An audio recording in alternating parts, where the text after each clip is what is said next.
Hi welcome back to VJ Kavitha's world YouTube channel. So ಇವತ್ತೊಂದು important ವಿಷಯವನ್ನು ನಿಮ್ಮ ಜೊತೆ ಶೇರ್ ಮಾಡ್ಕೊಳ್ಬೇಕಿತ್ತು.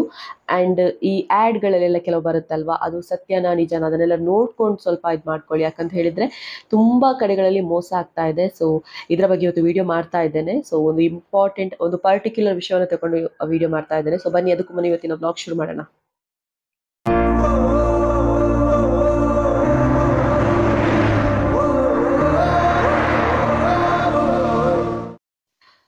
ನಾವು ಇನ್ಸ್ಟಾಗ್ರಾಮಲ್ಲಿ ಸ್ಟೋರಿ ನೋಡಬೇಕಾದ್ರೆ ಅದರ ಸ್ಟೋರಿ ಪಾಸ್ ಆಗ್ತಾ ಇರಬೇಕಾದ್ರೆ ಮಿಡ್ಲಲ್ಲಿ ಆ್ಯಡ್ಗಳು ತುಂಬ ಬರುತ್ತೆ. ಅದರಲ್ಲಿ ಒಂದು ತುಂಬ ಆ್ಯಡ್ ಬರೋದು ಅಂತ ಹೇಳಿದರೆ, ಪದೇ ಪದೇ ಆ್ಯಡ್ ಬರ್ತಾ ಇರೋದು ಅಂತ ಹೇಳಿದರೆ, ಈ ನಟರಾಜ್ ಪೆನ್ಸಿಲ್ ಸರ್ವಿಸ್ ಬಗ್ಗೆ. ಅಂದರೆ ಪೆನ್ಸಿಲ್ ಕೆಲಸ ಮಾಡಿ ಮನೇಲಿ ಕೆಲಸ ಮಾಡೋದು.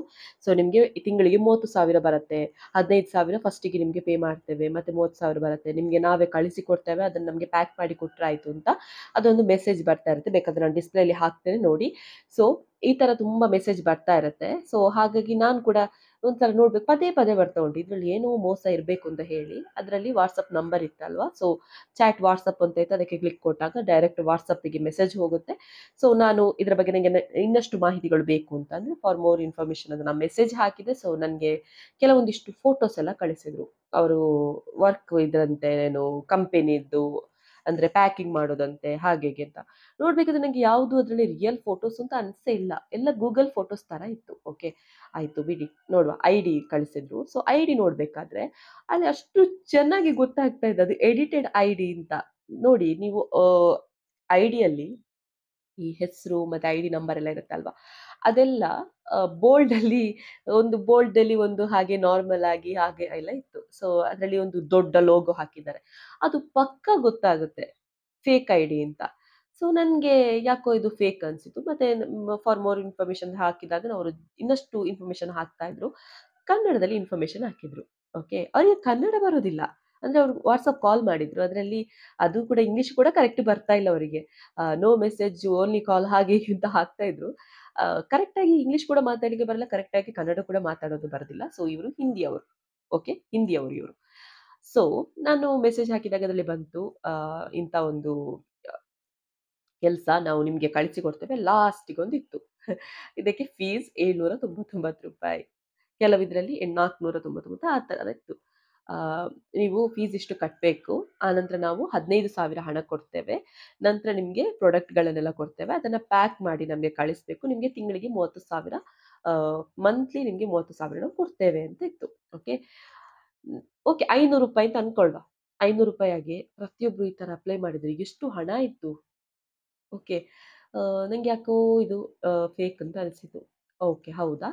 ನಂಗೆ ಇದು ಯಾಕೋ ಒಂಥರ ಫೇಕ್ ಅಂತ ಅನಿಸ್ತಾ ಇದೆ ಅಂತ ನಾನು ಅವರಿಗೆ ಇದು ವಾಟ್ಸಪ್ ಕಾಲ್ ಮಾಡಿದ್ರು ಅವರು.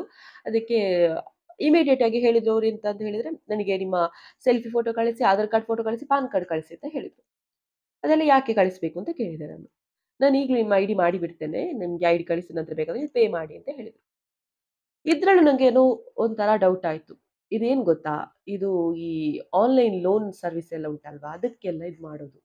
ಜನರನ್ನ ಫುಲ್, ನೀವು ಇದರ ಡೀಟೇಲ್ಸ್ ಕಳಿಸಿದ ತಕ್ಷಣ ನಿಮ್ಮ ಮೊಬೈಲ್ ಹ್ಯಾಕ್ ಆಗುವಂತ ಚಾನ್ಸಸ್ ಇರುತ್ತೆ, ಅಥವಾ ನಿಮ್ಮ ಅಕೌಂಟ್ ಅದು ಇದು ಅಂತೆಲ್ಲ ಹ್ಯಾಕ್ ಆಗೋ ಚಾನ್ಸಸ್ ಇರುತ್ತೆ. ಅವ್ರು OTP ಕೇಳ್ತಾರೆ, ಅದಕ್ಕೆ OTP ಕೊಡ್ಬೇಕಾಗುತ್ತೆ. ನಾನು ಯಾವುದೇ ರೀತಿಯ ಆಧಾರ್ ಕಾರ್ಡ್ ಆಗಿರ್ಬೋದು, ಪಾನ್ ಕಾರ್ಡ್ ಆಗಿರ್ಬೋದು ನಾನು ಕಳಿಸ್ಲಿಲ್ಲ.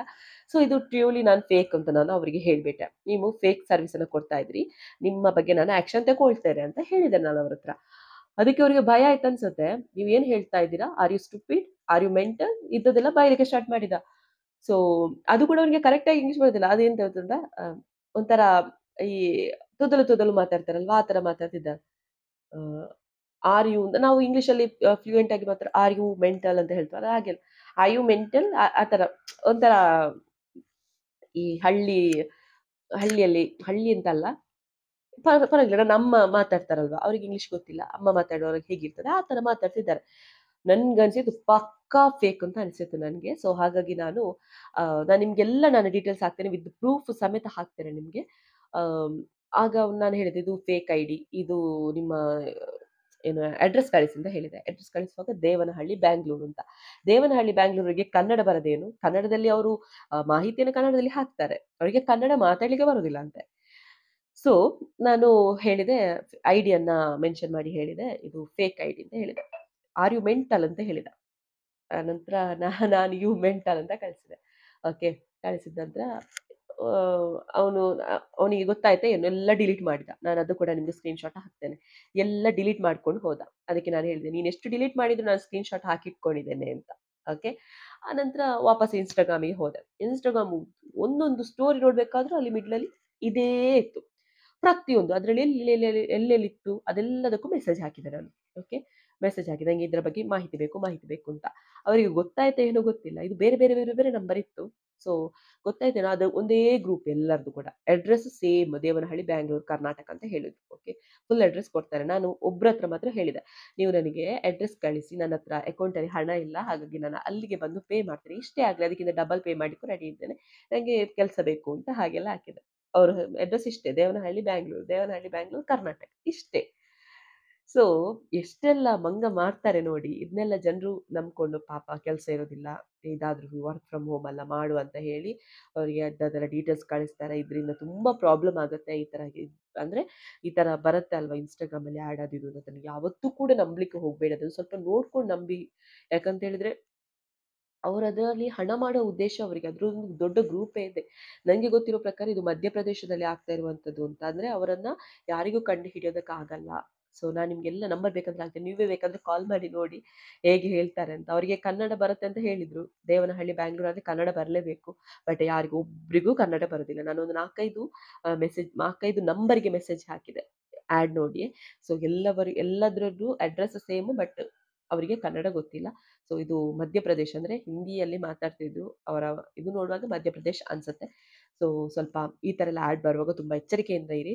ಸೊ ಹಾಗಾಗಿ ಇಮಿಡಿಯೇಟ್ ಆಗಿ ನಂಗೆ ಹೇಳ್ಬೇಕು ಅಂತ ಆಯ್ತು. ಸೊ ಹಾಗಾಗಿ ಇವತ್ತು ಮಧ್ಯಾಹ್ನ ವ್ಲಾಗ್ ಬಿಟ್ರು. ಇದನ್ನ ಸಂಜೆ ನಾನು ಬಿಡ್ತಾ ಇದ್ದೇನೆ. ಯಾಕಂತ ಹೇಳಿದ್ರೆ ಇದರ ಮಾಹಿತಿ ಎಲ್ಲರಿಗೂ ತಲುಪಲಿ ಅನ್ನುವಂತ ಉದ್ದೇಶಕ್ಕಾಗಿ. ಸೊ ಇಂಥದ್ದು ಮೆಸೇಜ್ ಅನ್ನ ನೋಡ್ಕೊಂಡು ಅಂದ್ರೆ ಇಂಥ ಒಂದು ಆಡ್‌ಗಳೆಲ್ಲ ಇದೆ ಅಲ್ವಾ ಅದನ್ನೆಲ್ಲ ನೋಡ್ಕೊಳ್ಳಿ. ಮತ್ತೆ ಕೆಲವೊಂದು ಇದರಲ್ಲಿ ಆನ್‌ಲೈನ್ ಜಾಬ್ ಹಾಗೆ ಹೀಗೆ ಅಂತ ಹೇಳ್ತಾರೆ. ಅದನ್ನು ಕೂಡ ಸ್ವಲ್ಪ ನೋಡ್ಕೊಂಡು ನೀವು ಇದ್ ಮಾಡಿ. ಯಾವುದೇ ಒಂದು ವರ್ಕ್ ಆಗಿರ್ಬೋದು, ಅದಕ್ಕೆ ಅಡ್ವಾನ್ಸ್ ಅಂತ ಕಟ್ಲಿಕ್ಕೆ ಇರೋದಿಲ್ಲ. ಓಕೆ. ಅಡ್ವಾನ್ಸ್ ಅಂತ ಕಟ್ಲಿಕ್ಕೆ ಇತ್ತು ಅಂತ ಇದ್ರೆ ಅದು ಫೇಕ್ ಅಂತಲೇ ಅರ್ಥ. ಓಕೆ. ಹ್ಮ್. ನನ್ನ ತಮ್ಮ ಒಂದ್ಸಲ ಹಾಗೆ ಯಾವುದೋ ಒಂದು ಎಂಟ್ರಿ ಜಾಬ್ ಅಂತೆ. ಅದಕ್ಕೆ ಎಷ್ಟು 3,000 ಕಟ್ಟಿ ಅಂತ ಹೇಳಿದ್ದು. ಅದಕ್ಕೆ ಅವನು ಸರಿ ಬೈದಂತೆ. "ನೀವು ಹೀಗೆಲ್ಲ ಮಂಗ ಮಾಡ್ತೀರಾ ಹಾಗೆ ಹೀಗೆ" ಅಂತ.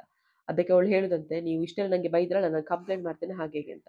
ನಿಜವಾಗಿ ಅವ್ರು ಮೋಸ ಮಾಡೋದಕ್ಕೆ ನಾವು ಕಂಪ್ಲೇಂಟ್ ಮಾಡ್ಬೇಕು. ಅವ್ರು ನಮ್ಗೆ ಕಂಪ್ಲೇಂಟ್ ಮಾಡೋದಲ್ಲ. ಓಕೆ. ಸೊ ಇದು ನನಗೆ ಹೇಳುವಂತಾಗಿ ನಾನು ಇವತ್ತು ವಿಡಿಯೋ ಮಾಡ್ತಾ ಇರೋದು. ಸೊ ನಿಮ್ಗೆ ಯೂಸ್‌ಫುಲ್ ಆಗಿದೆ ಅನ್ಕೊಳ್ತೇನೆ ವಿಡಿಯೋ. ಈ ತರ ಹೆಚ್ಚಿನ ವಿಡಿಯೋಗಳನ್ನ ಹಾಕ್ಬೇಕು ಅಂತ ಇದ್ದೇನೆ ಇನ್ಫಾರ್ಮೇಷನ್ ಸಂಬಂಧಪಟ್ಟ ಹಾಗೆ. ಕೆಲವೊಂದು ಇನ್ಫಾರ್ಮೇಷನ್ ಅನ್ನ ಎಲ್ರಿಗೂ ಕೂಡ ಶೇರ್ ಮಾಡುವಂತ. ವ್ಲಾಗ್ ಮಧ್ಯಾಹ್ನ ಹೋಗುತ್ತೆ. ಇಂಥದ್ದು ಇನ್ಫಾರ್ಮೇಷನ್ ಇದ್ರೆ ನಾನು ಸಂಜೆ ಹಾಕ್ತೇನೆ ವಿಡಿಯೋ. ಸೊ ವಿಡಿಯೋ ಒಂದು ಯೂಸ್‌ಫುಲ್ ಅಂತ ಅನ್ಸಿದ್ರೆ ಬೇರೆಯವರಿಗೂ ಕೂಡ ಶೇರ್ ಮಾಡಿ. ಅವರಿಗೂ ಕೂಡ ಗೊತ್ತಾಗ್ಲಿ ಅಂತ ಹೇಳ್ತಾ, ಸೊ ಇವತ್ತಿನ ವಿಡಿಯೋನ ಇಲ್ಲಿಗೆ ಎಂಡ್ ಮಾಡ್ತಾ ಇದ್ದೇನೆ. ಸೊ ಇನ್ನು ಕೂಡ ಸಬ್ಸ್ಕ್ರೈಬ್ ಆಗಿಲ್ಲ ಅಂತ ಸಬ್ಸ್ಕ್ರೈಬ್ ಮಾಡಿ. ಸೊ ಏನಾದ್ರು ಡೌಟ್ ಇದ್ರೆ ಕಮೆಂಟ್ ಮಾಡಿ ಅಂತ ಹೇಳ್ತಾ, ಸೊ ನಾಳೆ ಸಿಗೋಣ. ಅಲ್ಲಿ ತನಕ ಟಾಟಾ ಬಾಯ್. Take care.